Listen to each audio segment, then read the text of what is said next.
2018 সালে আওয়ামী লীগের সন্ত্রাসীদের বাড়িতে ব্যালট পেপার পাওয়া গিয়েছে ভোটের আগে। এখনো আমরা দেখেছি 2026 সালের নির্বাচনের ব্যালট পেপারও জামাত ইসলামের বিভিন্ন নেতাকর্মীদের বাড়িতে পাওয়া যাচ্ছে। সুতরাং আজকের এই অবস্থান কর্মসূচির প্রথম দফাটি হচ্ছে যে নির্বাচন কমিশন যে পোস্টাল ব্যালটের ব্যবস্থা করেছে, সেই পোস্টাল ব্যালটের যে একটি ম্যানেজমেন্ট হয়েছে, সেই ম্যানেজমেন্ট অত্যন্ত বিতর্কিত হয়েছে। সেজন্য নির্বাচন কমিশনের প্রতি আমাদের উদাত্ত হস্তার করুন এবং বাংলাদেশের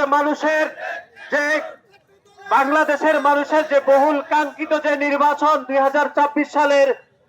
12ই ফেব্রুয়ারি যে ঐতিহাসিক নির্বাচনের বিষয়ে পোস্টাল ব্যালটের বিষয়ে যদি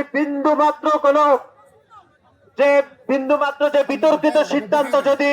পুনর্বিবেচনা করা না হয়, যদি সঠিক সিদ্ধান্ত নেওয়া না হয়, তাহলে বাংলাদেশ জাতীয়তাবাদী ছাত্র দল তাদের অবস্থান কর্মসূচি আরো দীর্ঘায়িত করবে বলে আমরা মনে করি। সুতরাং নির্বাচন কমিশনকে অনতিবিলম্বে পোস্টাল ব্যালট নিয়ে যে বিতর্ক তৈরি হয়েছে, সেই বিতর্ক আমরা মনে করি অনতিবিলম্বে একদম সঠিক সিদ্ধান্তের মাধ্যমে সেই বিতর্কের অবসান করা উচিত বলে আমরা মনে করি।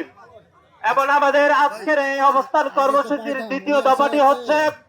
আপনারা দেখেছেন এই নির্বাচন কমিশন একটি স্বাধীন নির্বাচন কমিশন এবং একটি স্বায়ত্তশাসিত প্রতিষ্ঠান, কিন্তু আমরা দেখি এই নির্বাচন কমিশনের সামনে 10-12 জন লোক নিয়ে এসে একটি নির্দিষ্ট রাজনৈতিক দল এবং একটি বিশেষ রাজনৈতিক গোষ্ঠী এসে যদি তাদের সামনে এসে একটি কাগজ ধরিয়ে দেয়, তারা তাদের সিদ্ধান্ত পরিবর্তন করে নজিরবিহীন এবং বিতর্কিত সিদ্ধান্ত গ্রহণ করে এই নির্বাচন কমিশন। সুতরাং আমরা মনে করি নির্বাচন কমিশনের শক্ত অবস্থান গ্রহণ করা উচিত এবং তাদের জনগণের সামনে জবাবদিহিমূলক যে ব্যবস্থা গ্রহণের জন্য তারা যে শপথ নিয়েছেন, সেই শপথে তারা স্বাধীন থাকা উচিত বলে মনে করি।